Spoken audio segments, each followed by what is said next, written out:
Friends, US presidential election 2016 के results आ चुके हैं और डोनाल्ड जे ट्रम्प जो कि रिपब्लिकन पार्टी के कैंडिडेट हैं वो ये इलेक्शंस जीत चुके हैं। आज हम इस वीडियो में डिस्कस करेंगे कि डोनाल्ड ट्रम्प के प्रेसिडेंट बनने का इंडिया पर और यूएस में रह रहे इंडियंस पर क्या इम्पैक्ट पड़ेगा। पहले हम ये डिस्कस करते हैं कि इंडियंस यूएस इलेक्शंस के लिए क्यों और कितने इंपॉर्टेंट है। इसके लिए कुछ फैक्ट्स हैं कि 32 lakh Indian origin people America में रह रहे हैं। उस 32 लाख इंडियन ओरिजिन पीपल्स में से 16 लाख रजिस्टर्ड वोटर्स हैं। साथ ही 23 लाख हिंदूज अमेरिका में रहते हैं। अब हम आने वाला डिस्कशन जो डोनाल्ड ट्रम्प की कैंपेन के थ्रू उनके बयान रहे हैं उस पर बेस रह के करते हैं। हम देखते हैं कि उनके किन बयानों से ये लगता है कि इंडिया को उनके प्रेसिडेंट बनने से फायदे होंगे।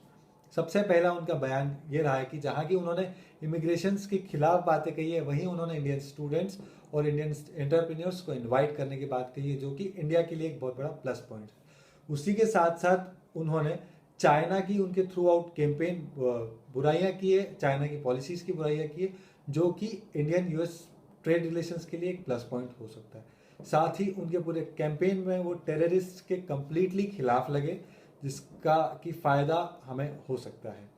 उन्होंने उनके कैंपेन में पाकिस्तान को हेवन फॉर टेररिस्ट कहा कि वो आतंकवादियों के लिए जन्नत है, और पाकिस्तान को अनस्टेबल भी कहा। तो जो हिंदुस्तान पाकिस्तान की वजह से प्रॉब्लम फेस कर रहा है उसमें भी कहीं ना कहीं इंडियन यूएस रिलेशनशिप्स मददगार साबित हो सकती है। इसी पॉइंट को लेते हुए Indian US defence relationships improve हो सकती हैं, जिसकी वजह से इंडियन यूएस ट्रेड भी इंप्रूव होगा। अब हम देखते हैं कि उनके ऐसे कौन से बयान रहे जिसकी वजह से हमें कुछ नुकसान हो सकते हैं। उनका सबसे अहम बयान ये था कि H1B वीज़ा जो होता है, जो कि यूएस की फर्म्स या US employers, US organisations issue करते हैं फॉरेनर्स को, जिससे कि फॉरेनर्स यूएस में जाके काम कर सके, वो कंप्लीटली इसके खिलाफ दिखे। उससे इंडिया में जो इंडियंस जो यूएस में काम करने जाते हैं उन पर बुरा प्रभाव पड़ेगा। साथ ही उसी इमिग्रेशन के खिलाफ जो उनका बयान था उसका बुरा प्रभाव इंडियन आईटी कंपनीज जैसे कि विप्रो, टीसीएस पर भी पड़ सकता है, उनके स्टॉक्स पर भी पड़ सकता है। दूसरी जगह जहां उन्होंने इंडियंस को बुलाने की बात की वो एकदम स्टिफ दिखे इमिग्रेंट्स के खिलाफ, मतलब जो फॉरेनर्स अमेरिका में जाके जॉब करते हैं उनके अधिकतर बयान उनके खिलाफ थे। तो इससे क्या होगा कि इंडियंस जो बाहर अमेरिका में जॉब करने जाते हैं उसमें कमी आ जाएगी। साथ ही उन्होंने यूएस कॉरपोरेट टैक्सेस को 35% से 15% तक घटाने की बात की, जिससे कि जो यूएस फर्म्स ने इंडिया में आके अपने मैन्युफैक्चरिंग सेटअप की, जैसे कि फोर्ड, जनरल मोटर्स या माइक्रोसॉफ्ट ने अपने ऑफिसेज डाले, वो वापस जा सकते हैं। ये हमारे प्राइम मिनिस्टर मोदी जी की जो policy, make in India policy के लिए थोड़ा सा नुकसानदायी साबित हो सकता है। अब हम ये तो बात थी उनके बयानों पर। अब हम कुछ पॉइंट्स उनकी ओवरऑल पर्सनालिटी पर बात करें तो उन्होंने हमेशा कहा है कि वो एक बेहतर निगोशिएटर रहे हैं।